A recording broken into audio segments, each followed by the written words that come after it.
जय हिंद दोस्तों, मैं राजकुमार आप सभी का स्वागत करता हूं ज्ञानपीठ जीके पॉइंट के इस यूट्यूब चैनल पर। दोस्तों मॉक टेस्ट संख्या 12 मैं लेके आया हूं। इससे पहले 11 मॉक टेस्ट मैंने अपलोड किए हैं।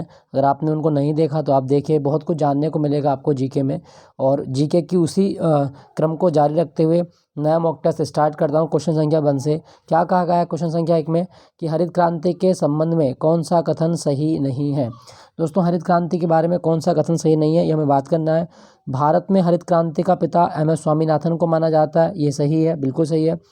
भारत में हरित क्रांति का प्रथम चरण 1966 से 81 तक चला, ये भी सही है। प्रथम चरण में से हरियाणा, पंजाब और पश्चिम उत्तर प्रदेश में लागू किया गया, ये भी सही है। हरित क्रांति से चावल, दाल एवं गन्ना के उत्पादन में वृद्धि हुई, तो ये गलत है दोस्तों। चावल के साथ साथ सबसे ज़्यादा वृद्धि जो हुई थी वो गेहूं में हुई थी। खाद्यान्न उत्पादन में भारत की आत्मनिर्भरता हासिल करना इसका उद्देश्य था, तो ऑप्शन डी इज द गलत आंसर है। दोस्तों हरित क्रांति जो शब्द है वो किसने दिया था, तो विलियम गैड ने हरित क्रांति शब्द दिया था। आप याद रखना, विलियम गैड के द्वारा हरित क्रांति शब्द दिया गया है। ठीक है दोस्तों, विलियम गैड। और मैं आपको बताऊं जो हरित क्रांति है इसका एक अन्य नाम है HYBP। HYBP मतलब high yielding variety programme. HYBP ये हरित क्रांति का दूसरा नाम है। क्वेश्चन संख्या 2 की ओर चलते हैं।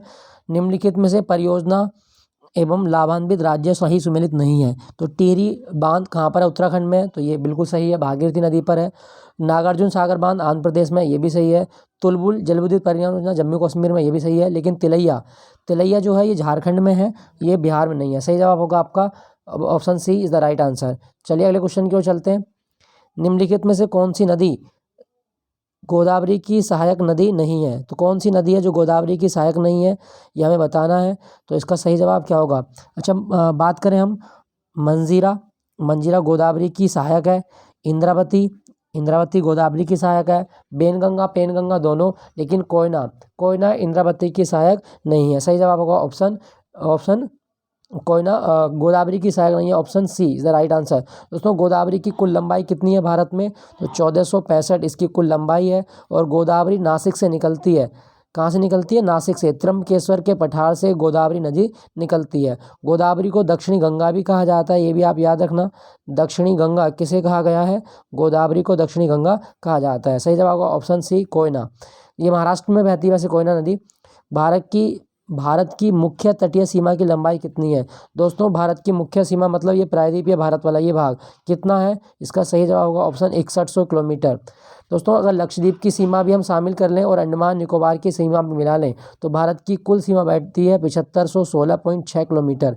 ये कुल सीमा की लंबाई है जो जलीय सीमा है। और मुख्य भूमि की तटीय सीमा कितनी है आपकी, 6100 किलोमीटर। दोनों आप याद रखें, 7516.6 किलोमीटर ये कुल तटीय रेखा, और मुख्य भूमि की 6100 किलोमीटर। चलिए अगले क्वेश्चन की ओर। गुजरात सबसे ज़्यादा तटरेखा वाला राज्य है, लेकिन भारत में सबसे बड़ी तटरेखा वाला जो क्षेत्र है वो अंडमान माना जाता है। अगला क्वेश्चन, मिट्टी की उर्वरता बढ़ाने के लिए कौन सी फसल उगाई जाती है।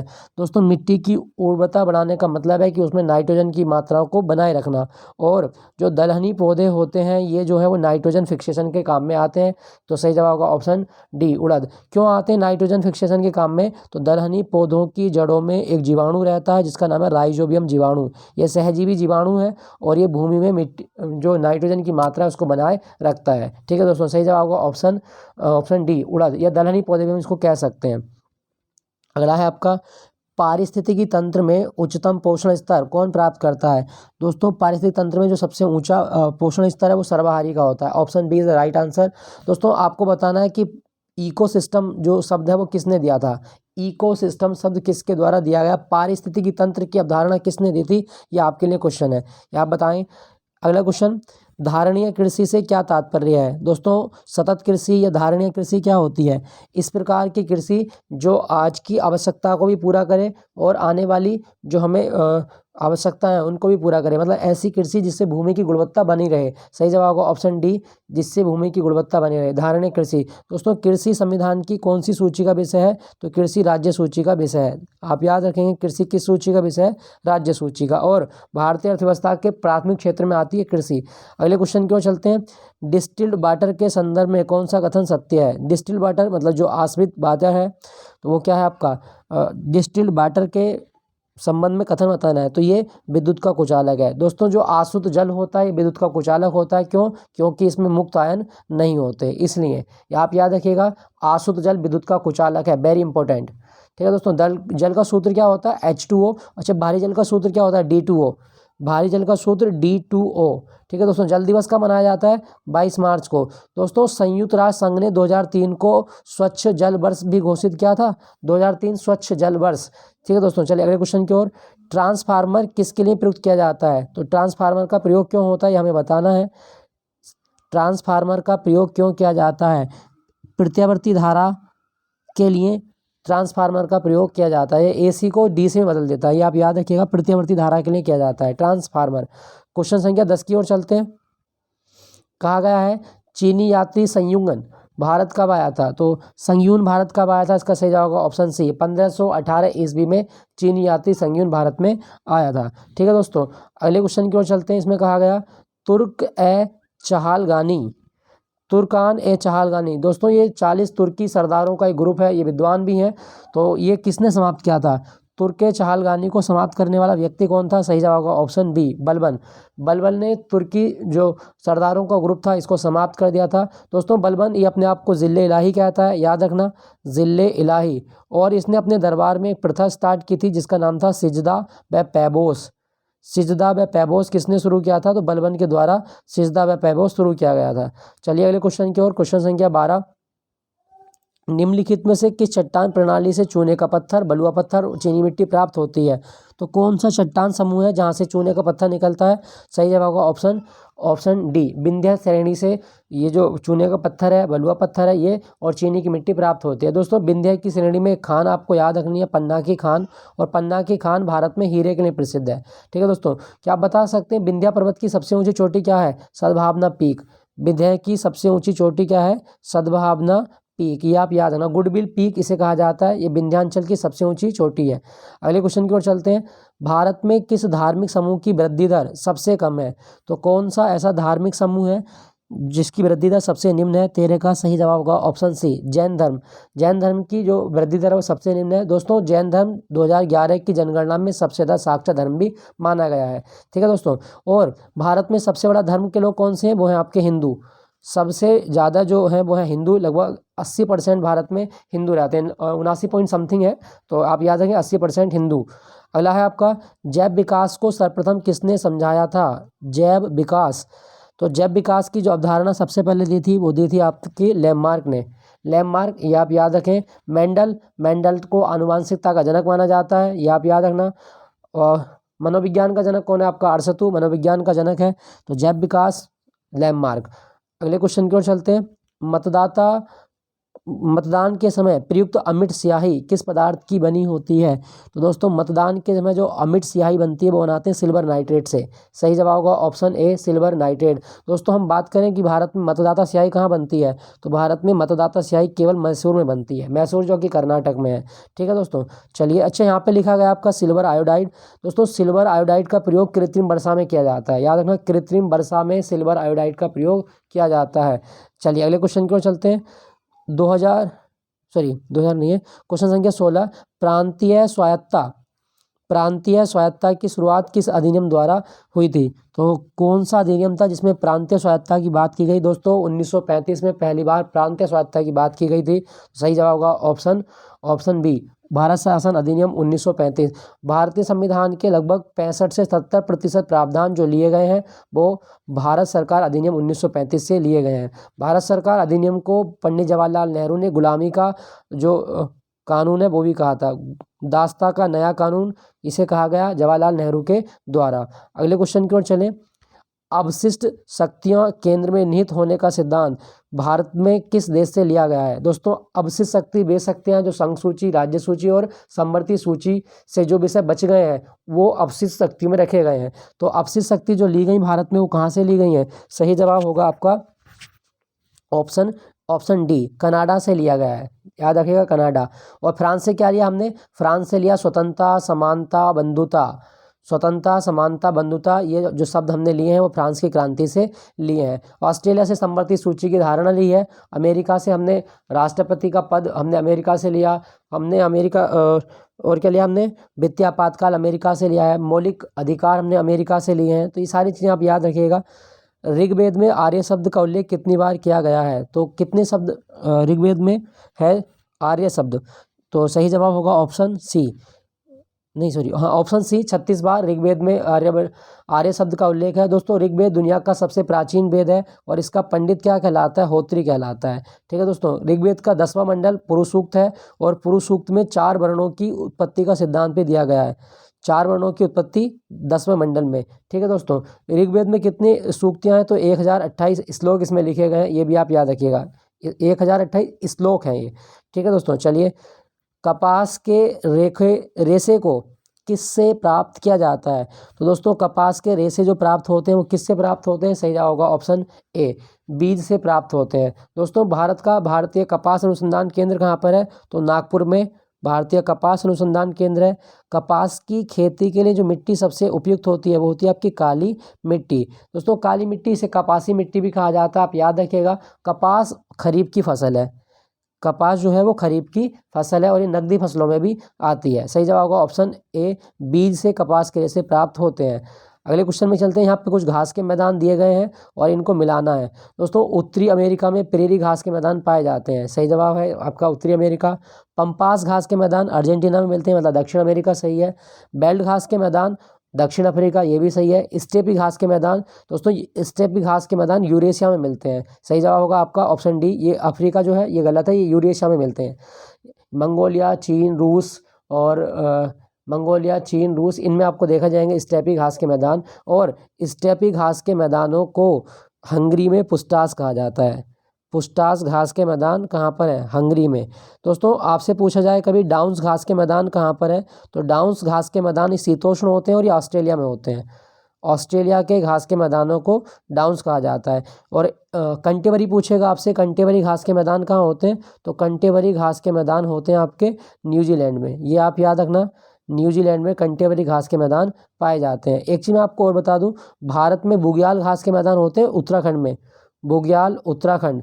और फुमड़ी घास के मैदान, फ्लोटिंग फुमड़ी इनको कहा जाता है, ये मणिपुर में होते हैं, मणिपुर। और हिमाचल प्रदेश में घास के मैदानों को खजियार कहा जाता है, ये भी आप याद रखिएगा। क्वेश्चन संख्या 21, क्वेश्चन संख्या 21 इसमें कहा गया सुल्तान की उपाधि धारण करने वाला प्रथम शासक कौन था, तो सुल्तान की उपाधि जिस व्यक्ति ने धारण की वो था महमूद गजनी, सही जवाब होगा ऑप्शन बी, महमूद गजनी, ये आप याद रखना, सुल्तान की उपाधि इसने धारण की थी। इल्तुतमिश, इसे दिल्ली सल्तनत का वास्तविक संस्थापक माना गया, एकता प्रणाली इसने स्टार्ट की थी।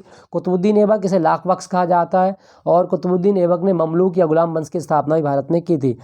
अगला क्वेश्चन, दिल्ली सल्तनत के किस शासक ने सबसे पहले स्थायी सेना की नींव रखी थी, तो कौन सा ऐसा शासक हुआ जो सेना सुधार के लिए जाना जाता है, वो है आपका Alauddin Khilji, option B is the right answer. दोस्तों अलाउद्दीन खिलजी ने सैनिकों को नगद वेतन प्रणाली स्टार्ट की थी, इसने घोड़े के दाग और हुलिया प्रथा को स्टार्ट करवाया था।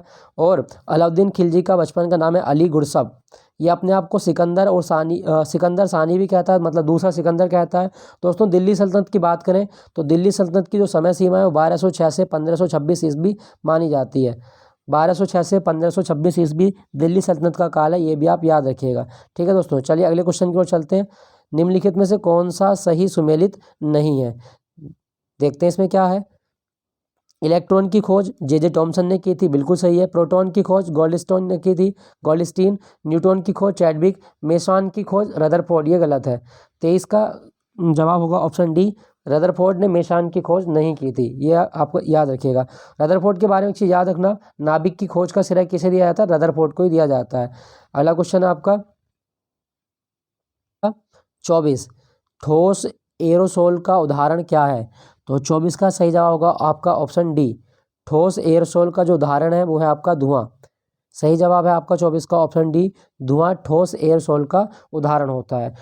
ठीक है दोस्तों, चलिए अगले क्वेश्चन। अच्छा बादल के बारे में याद रखना, बादल क्षोभ मंडल में तैरते हैं, ये आप याद रखें, बादल क्षोभ मंडल में तैरते हैं और बादलों की श्यानता कम होती है इसलिए तैरते हैं। अगला क्वेश्चन की ओर, राज्यसभा में सरकार द्वारा प्रस्तुत विधेयक गिर जाने का क्या अर्थ होता है, यदि राज्यसभा में सरकार द्वारा कोई विधेयक है और वो पारित ना हो तो इसका मतलब क्या होगा, तो सही जवाब होगा इसमें क्या, कि राज्यसभा में सत्ताधारी दल को बहुमत नहीं है, इसीलिए तो गिरा। अगर बहुमत होता तो इसको क्या होता, ये पारित हो जाता, तो बहुमत नहीं है। ठीक है दोस्तों, इस स्थिति में प्रधानमंत्री को त्यागपत्र देना पड़ता है, ये बिल्कुल गलत है।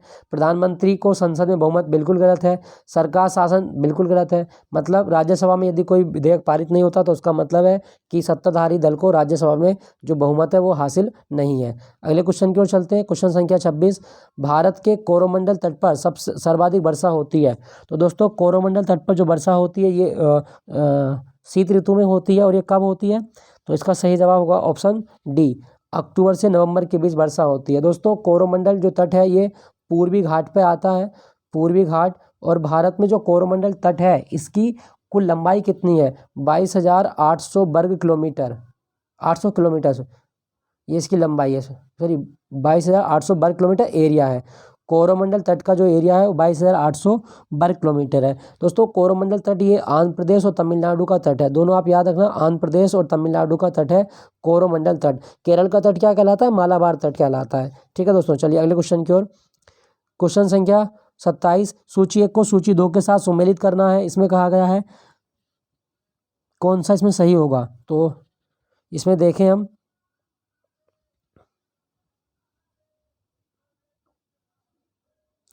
तृतीय आंग्ल मैसूर युद्ध कब लड़ा गया था। तो तृतीय आंग्ल मैसूर युद्ध ये हुआ था सर लॉर्ड कॉर्नवालिस के टाइम में। तो पहला सी से मेल खाता है। प्रथम आंग्ल सिख युद्ध, तो प्रथम आंग्ल सिख युद्ध ये लॉर्ड हार्डिंग के टाइम में। तृतीय आंग्ल मराठा युद्ध हेस्टिंग्स के टाइम में।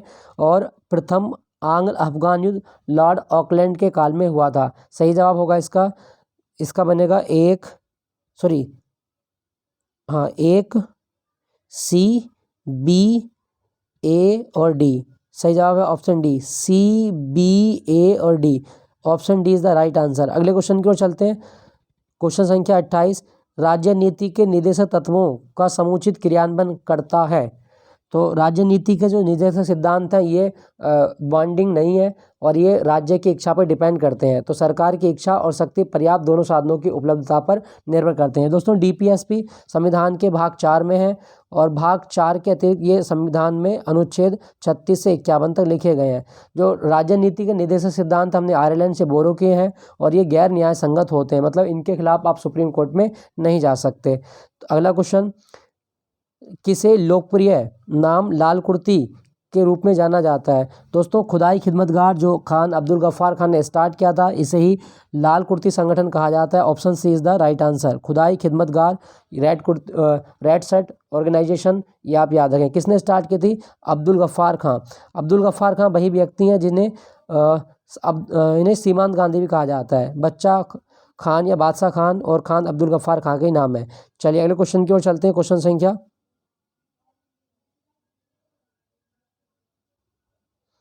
संख्या 30, क्या कहा गया है, सूची 1 को सूची 2 के साथ मिलान करना है। तो पहले देखिए पेनिसिलियम की खोज किसने की थी, अलेक्जेंडर फ्लेमिंग ने। एक्सरे की खोज रोंटगन ने। चेचक की खोज एडवर्ड जेनर और रेडियम की खोज मैडम क्यूरी। तो इसका सही जवाब क्या निकलेगा 30 का, 30 का सही जवाब बनेगा ए सही जवाब बनेगा। Radium madam Curie, penicillin Alexander Fleming, x ray Roentgen और चेचक की खोज एडवर्ड जेनर ने की थी। चलिए क्वेश्चन संख्या 31 की ओर चलते हैं। राष्ट्रीय दल का दर्जा प्राप्त करने के लिए किस पार्टी को लोकसभा या आम सभा चुनाव अथवा राज्य विधानसभा चुनाव में आवश्यकता होती है। तो इसका सही जवाब क्या होगा, अगर किसी पार्टी को राष्ट्रीय पार्टी का दर्जा मिलता है तो इसका मतलब है कि कुल डाले गए मतों का 6% उसको हासिल हुआ, 4% मत मिले उसको, 4% मत मिले और उसने 4 सीट पे कब्जा किया है। तो इसमें से सभी ये सही है, 31 का जवाब होगा ऑप्शन डी। दोस्तों भारत में आज की डेट में कितनी राष्ट्रीय राजनीतिक पार्टियां हैं, तो 8 राष्ट्रीय राजनीतिक पार्टियां हैं। जैसे आपकी बीजेपी है, भारतीय राष्ट्रीय कांग्रेस है, बीएसपी है, मार्क्सवादी कम्युनिस्ट पार्टी ऑफ इंडिया, राष्ट्रवादी कांग्रेस पार्टी है, तृणमूल कांग्रेस है, नेशनल पीपल्स पार्टी है। तो ये सब 8 पार्टी हैं जो भारत में क्या है आपकी राष्ट्रीय पार्टी हैं। निम्नलिखित में से किसने संगीत शास्त्र पर संगीत राज, संगीत मीमांसा, संगीत रत्नाकर, सुप्रबंध आदि ग्रंथ लिखे हैं। तो 32 का सही जवाब क्या होगा, संगीत राज ग्रंथ किसने लिखा, सही जवाब है ऑप्शन सी, राणा कुंभा ने संगीत राज ग्रंथ लिखा है। राणा कुंभा, चित्तौड़ का जो कीर्ति स्तंभ है वो राणा कुंभा ने बनवाया है। अगला क्वेश्चन, संविधान में किस अनुच्छेद में जिला नियोजन समिति का उल्लेख है। तो जिला नियोजन समिति का जो उल्लेख है वो है अनुच्छेद 243 जेड डी। अनुच्छेद 243 जेड डी में ये उल्लेख है, ये आप याद रखिएगा। अगले क्वेश्चन की ओर चलें। निम्नलिखित में से कौन सा कथन सही है, ये हमें बताना है। और ये कथन संसद की कार्यप्रणाली से लिया गया है। भारतीय संविधान में बजट शब्द का उल्लेख अनुच्छेद 103 में है। दोस्तों बजट शब्द का उल्लेख, बजट शब्द का तो उल्लेख ही नहीं है। अनुच्छेद 112 में वार्षिक वित्तीय विवरण लिखा गया है और ये आम भाषा में बजट कहलाता है। वार्षिक वित्तीय विवरण, वार्षिक वित्तीय विवरण, annual finance statement, article 112। Budget शब्द संविधान में कहीं पर भी नहीं लिखा गया। हाँ, बजट फ्रेंच भाषा का शब्द है और फ्रेंच भाषा का शब्द होने के साथ साथ इसका मतलब होता है चमड़े का थैला। ठीक है दोस्तों, अगर हम बात करें तो पहला ऑप्शन आपका गलत हो गया। कोई विधेयक धन विधेयक है या नहीं, इसका निर्णय राष्ट्रपति करता है। बिल्कुल गलत। लोकसभा का स्पीकर इस बात का निर्णय करेगा कि कोई धन विधेयक है या नहीं है। संविधान के अनुच्छेद 110 में धन विधेयक की परिभाषा दी गई है। बिल्कुल सही, धन विधेयक की परिभाषा अनुच्छेद 110 में ही लिखी गई है। 34 का सही जवाब होगा ऑप्शन सी। ठीक है दोस्तों, चलिए अगले क्वेश्चन की ओर। किस संविधान संशोधन अधिनियम के द्वारा लोकसभा सदस्यों की संख्या 525 से बढ़ाकर 545 कर दी गई? तो कौन सा संविधान संशोधन हुआ जब लोकसभा की सदस्यों की संख्या 545 हुई? 35 का सही जवाब होगा ऑप्शन बी। 31वें संविधान संशोधन द्वारा ये किया गया था। दोस्तों भारत लोकसभा की बात करें तो हमारे संविधान का अनुच्छेद 81 लोकसभा के गठन की बात करता है। और भारत में पहली लोकसभा जब गठित हुई तो वो गठित हुई थी 13 अप्रैल 1952 को। भारत में पहली लोकसभा 13 अप्रैल 1952 को गठित हुई और इसका जो पहला सत्र आयोजित किया गया, सत्र हुआ था 13 मई 1952 में। पहला सत्र 1952 में मतलब शुरू हुआ और 13 अप्रैल को ये गठित हो गई थी। जब भारत में पहली लोकसभा गठित हुई तो इसके अध्यक्ष थे जीवी मावलंकर। गणेश वासुदेवन मावलंकर इसके स्पीकर बनाए गए थे और MA आयंगर, अनंत शयनम आनंगर इसके अध्यक्ष थे। आयंगर। दोस्तों लोकसभा जो है हमारी संसद का निम्न सदन, प्रथम सदन, अस्थायी सदन, भावनाओं का सदन आदि नामों से जाना जाता है। ठीक है दोस्तों, तो याद रखें 31वें संविधान संशोधन के द्वारा लोकसभा में जो संख्या है 545 कर दी गई। वैसे लोकसभा में कितनी हो सकती है? 552, लेकिन अब 2 भी खत्म कर दिए हैं, अब 550 है अधिकतम संख्या। 2 एंग्लो इंडियन जो राष्ट्रपति मनोनीत करता था वो प्रावधान अब खत्म कर दिया है। अच्छा, कमेंट में लिख के बताइएगा कौन से संविधान संशोधन अधिनियम के द्वारा जो लोकसभा में एंग्लो इंडियन समुदाय के सदस्यों की नियुक्ति होती थी वो खत्म कर दी गई है। कौन सा अमेंडमेंट एक्ट हुआ है? चलिए अगले क्वेश्चन की ओर चलते हैं। 36वां, निम्नलिखित में से कौन संविधान बनाने वाली ड्राफ्ट कमेटी के अध्यक्ष थे? दोस्तों संविधान की जो प्रारूप समिति थी ये 29 अगस्त 1947 को बनी। इसमें कुल 7 सदस्य थे और इसके अध्यक्ष थे डॉक्टर BR अम्बेडकर। 36 का सही जवाब होगा ऑप्शन ए, BR अम्बेडकर। दोस्तों अम्बेडकर, इन्हें संविधान का शिल्पकार कहा जाता है और इनकी आत्मकथा का नाम है वेटिंग फॉर वीजा। अम्बेडकर की जो समाधि है वो मुंबई में है और इसका नाम है चैत्य भूमि। ये भी आप याद रखिएगा। और मैं आपको एक चीज़ और बता दूं, जो अम्बेडकर हैं ये तीनों गोलमेज सम्मेलन में भाग लेने वाले व्यक्ति हैं और इन्होंने सबसे पहले भारत में अर्थशास्त्र में PhD भी हासिल की थी। ठीक है दोस्तों, यहाँ पे लिखा गया BN राव हमारी संविधान सभा के सलाहकार, मतलब संवैधानिक सलाहकार कौन थे? तो वो थे आपके BN राव। राजेंद्र प्रसाद लिखा गया है भारत के पहले राष्ट्रपति, इन्हें अजातशत्रु की उपाधि मिली भारत में। मोतीलाल नेहरू ने 1 जनवरी 1923 को स्वराज पार्टी का गठन किया था चित्तरंजन दास के साथ मिलकर। ठीक है दोस्तों, चलिए अगले क्वेश्चन की ओर। निम्नलिखित में से कौन सा सही सुमेलित नहीं है? बात करते हैं कौन सा सही सुमेलित नहीं है। अनुच्छेद 143 सर्वोच्च न्यायालय की सलाहकारी अधिकारिता, मतलब सुप्रीम कोर्ट राष्ट्रपति को सलाह दे सकता है, बिल्कुल सही है। अनुच्छेद 136 अपील के लिए सर्वोच्च न्यायालय की विशेष इजाज़त है, बिल्कुल सही है। अनुच्छेद 226 रिट के प्रावधान करता है एक हाई कोर्ट में, ये भी सही है। अनुच्छेद 131 उच्चतम न्यायालय एक अभिलेख न्यायालय, ये गलत है दोस्तों। अभिलेख न्यायालय का आर्टिकल है 129। सुप्रीम कोर्ट एक अभिलेख न्यायालय है, आर्टिकल 129 में लिखा गया है। दोस्तों सुप्रीम कोर्ट की बात करें तो भारत में जो पहला सुप्रीम कोर्ट गठित हुआ था वो 28 जनवरी 1950 को गठित हुआ था, याद रखना। सुप्रीम कोर्ट में जो अधिकतम जजों की संख्या वो 33 + 1 है, ये भी आप याद रखें। सुप्रीम कोर्ट के जो पहले जज थे उनका नाम था हीरालाल कानिया। और वर्तमान में जो सुप्रीम कोर्ट के 50वें जज हैं वो हैं DY चंद्रचूड़, ये भी आप याद रखिएगा। चलिए अगले क्वेश्चन की ओर चलते हैं। क्वेश्चन संख्या 38, क्वेश्चन संख्या 38, भारतीय संविधान में प्रस्तावना में कौन सा शब्द उल्लेखित नहीं है? तो प्रस्तावना में निम्न में से कौन सा शब्द नहीं है? पंथ निरपेक्ष है, लोक कल्याण राज्य है, लोकतंत्रात्मक और संघीय है। दोस्तों हम बात करें संविधान की प्रस्तावना में कौन सा उल्लेख नहीं है, तो एक तो लोक कल्याण जैसा शब्द नहीं लिखा गया और संघीय शब्द भी हमारे प्रस्तावना में नहीं लिखा गया है। पंथ निरपेक्ष और लोकतंत्रात्मक शब्द लिखे गए हैं। इसका सही जवाब होगा ऑप्शन बी, 2 और 3। दोस्तों प्रस्तावना की हम बात करें तो प्रस्तावना जो है ये क्या है? ये हमारे संविधान का प्रीफेस कहलाता है। दोस्तों ठाकुरदास भार्गव ने तो प्रस्तावना को संविधान की आत्मा कह दिया। ठाकुरदास भार्गव ने प्रस्तावना को संविधान की आत्मा कहा था, ये भी आप याद रखें। दोस्तों हम बात करें प्रस्तावना जो है इसमें एक बार संविधान संशोधन हुआ और एक बार कौन सा संविधान संशोधन हुआ था प्रस्तावना में? 42वें संविधान संशोधन के द्वारा प्रस्तावना में संशोधन किया गया है, जिसमें पंथ निरपेक्ष समाजवादी पंथ निरपेक्ष अखंडता शब्द जोड़े गए थे। दोस्तों हम बात करें प्रस्तावना की तो 13 दिसंबर 1946 को नेहरू जी ने उद्देश्य प्रस्ताव रखा। कब रखा था? 13 दिसंबर 1946 पंडित जवाहरलाल नेहरू के द्वारा ये प्रस्ताव रखा गया।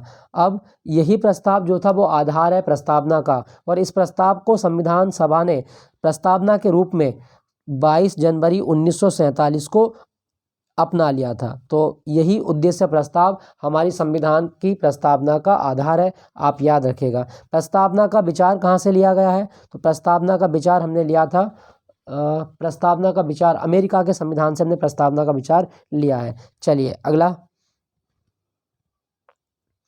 जब सकल घरेलू उत्पादन में से उत्पादन की प्रक्रिया में प्रयुक्त मशीन और पूंजी के मूल्य में कोई कमी को घटा दिया जाए तो क्या होता है? दोस्तों मशीनों पे आपने कितना खर्च किया, यदि आप उसको घटा दें तो उसमें से मिलेगा आपको NDP, नेस डोमेस्टिक प्रोडक्ट, NDP ये हमें मिलेगा। 39 का सही जवाब होगा ऑप्शन डी। सकल घरेलू उत्पादन में उत्पादन क्रिया में मशीन की पूंजी या जो अन्य पूंजी में आई कमी को घटा दिया जाए तो उसको NDP कहते हैं। अच्छा NNP क्या है? राष्ट्रीय आय को ही NNP कहा जाता है, नेट नेशनल प्रोडक्ट, ये राष्ट्रीय आय होती है। अगला क्वेश्चन संख्या 40, सेबी का पूर्ण रूप क्या है? सेबी का पूर्ण रूप क्या है? दोस्तों SEBI Security and Exchange Board of India, Security and Exchange Board of India, सही जवाब होगा option C, Security and Exchange Board of India. दोस्तों सेबी कब बना था? 1992 में, और सेबी जो है ये भारत में जो निवेशक हैं उनकी सुरक्षा की गारंटी देता है। 1992 में सेबी बना था, इसका मुख्यालय मुंबई में, ये भी आप याद रखें। क्वेश्चन संख्या 41 की ओर चलते हैं। निम्नलिखित में से विश्व बैंक के उदार ऋण की खिड़की किसे कहा जाता है? विश्व बैंक के उदार ऋण की खिड़की किसे कहा जाता है? सही जवाब होगा 41 का option B, International Development Association, अंतर्राष्ट्रीय विकास संघ को उदार खिड़की कहा जाता है। दोस्तों विश्व बैंक की बात करें तो विश्व बैंक का एक नाम क्या है? IBRD है। वैसे इसमें 5 समूह हैं विश्व बैंक पे। विश्व बैंक की स्थापना 1945 में हुई और इसका मुख्यालय वॉशिंगटन DC में है। ठीक है दोस्तों, अभी के लिए जो इसके अध्यक्ष हैं वो है डेविड मालपास, जो कि अमेरिका के व्यक्ति हैं, डेविड मालपास। चलिए अगले क्वेश्चन की ओर।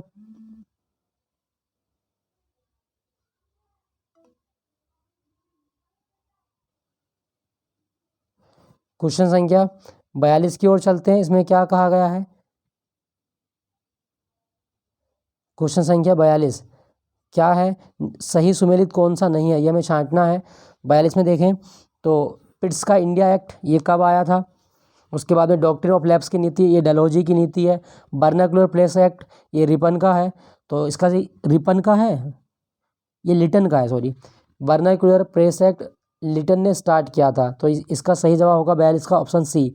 ये कर्जन लिखा गया है, तो बर्नाक्यूलर प्रेस एक्ट लॉर्ड लिटन ने स्टार्ट किया था।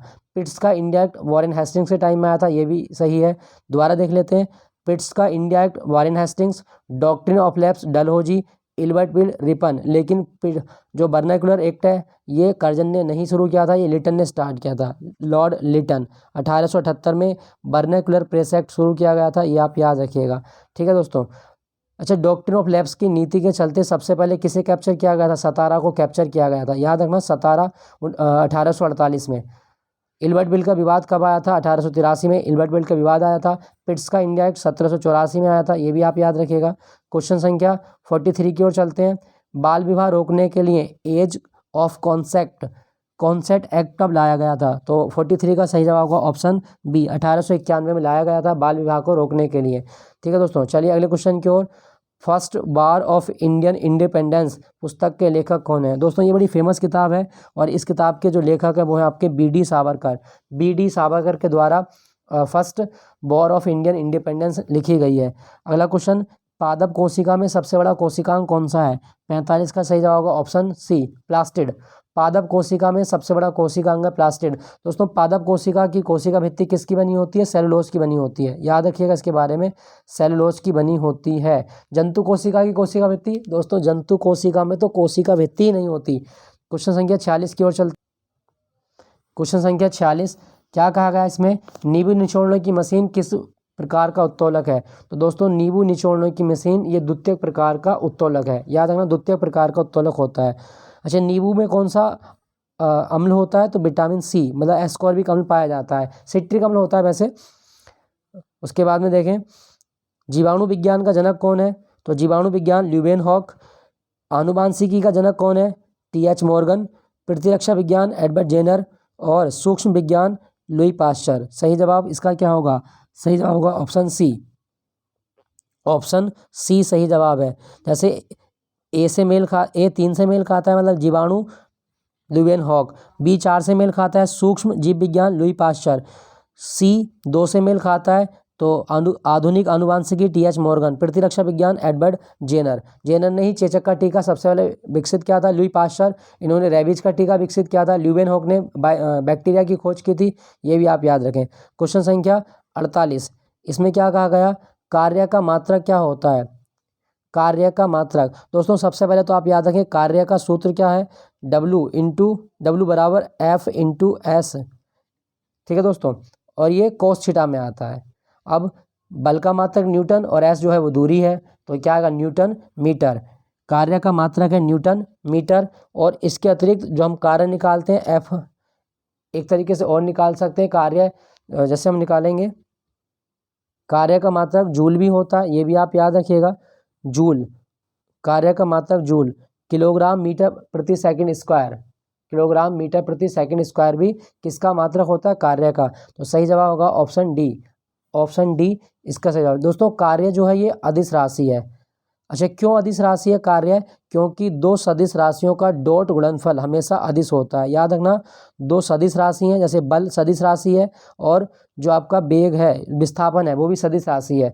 तो दो सदिश राशियों का डॉट गुणनफल हमेशा अदिश राशि होता है, तो कार्य एक अदिश राशि है। ठीक है दोस्तों, चलिए अगले क्वेश्चन की ओर चलते हैं।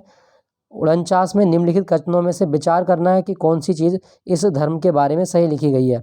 पहला कथन है, जैन धर्म आत्मावाद में विश्वास करता है लेकिन ईश्वरवाद में विश्वास नहीं करता। ईश्वरवाद में विश्वास नहीं करता, तो इसका सही जवाब क्या होगा? देखते हैं अभी। जैन धर्म आत्मावाद में विश्वास करता है, बिल्कुल सही है। जैन धर्म अपने आध्यात्मिक विचार न्याय दर्शन से ग्रहण किया है। जैन धर्म ने अपने आध्यात्मिक विचार न्याय दर्शन से ग्रहण किया है। अनेकांतवाद का संबंध जैन धर्म से है। तो हमें बताना है कि कौन सा कथन असत्य है। असत्य कथन की पहचान करनी है, तो इसमें सही जवाब क्या होगा? पहला आपका सत्य है और दूसरा आपका असत्य है, जबकि जैन धर्म अपने आध्यात्मिक विचारों पर जो न्याय दर्शन से ग्रहण करता है। सही जवाब है इसका ऑप्शन डी। जैन धर्म के संस्थापक कौन है? ऋषभदेव, लेकिन वास्तविक संस्थापक कौन है? महावीर स्वामी। लास्ट और अंतिम प्रश्न आज की क्लास का, फिरोजशाह तुगलक के संदर्भ में कौन सा कथन सही है, यह हमें बताना है कौन सा कथन सही है। तो इसमें देखें कौन सा कथन सही है दोस्तों। फिरोजशाह तुगलक नहरों का सबसे बड़ा निर्माणकर्ता माना जाता है, बिल्कुल सही है। दीवाने खैरात विभाग की स्थापना की, ये भी सही है। उसके बाद में देखें, वह हक के सर्व नामक सिंचाई का लगाने वाला दिल्ली का पहला सुल्तान था, बिल्कुल सही है। उसे अशोक के 2 स्तंभों को मेरठ एवं टोपरा से दिल्ली लाने का प्रयास किया था, बिल्कुल सही है। तो फिरोजशाह तुगलक के बारे में सारे कथन सही हैं। सही जवाब होगा ऑप्शन डी, 1, 2, 3, 4। दोस्तों फिरोजशाह तुगलक जो है, इसके नाम पर फिरोजशाह कोटला शहर भी है जो नई दिल्ली में है, ये भी आप याद रखिएगा। और ये थे आज के टॉप 50 क्वेश्चन। आई होप ये सेशन आपको अच्छा लगा होगा। अच्छा लगे तो प्लीज़ लाइक ज़रूर कीजिएगा, चैनल को सब्सक्राइब करें और मेरे साथ बने रहिएगा ज्ञानपीठ जीके पॉइंट के इस यूट्यूब चैनल पर। आशा करता हूँ ये आने वाला समय आपके लिए बहुत खुशहाली लेके आए, आपका सिलेक्शन जल्दी हो, और इन्हीं शुभकामनाओं के साथ आज की क्लास को विराम देता हूँ। टेक केयर, जय हिंद, बाय बाय।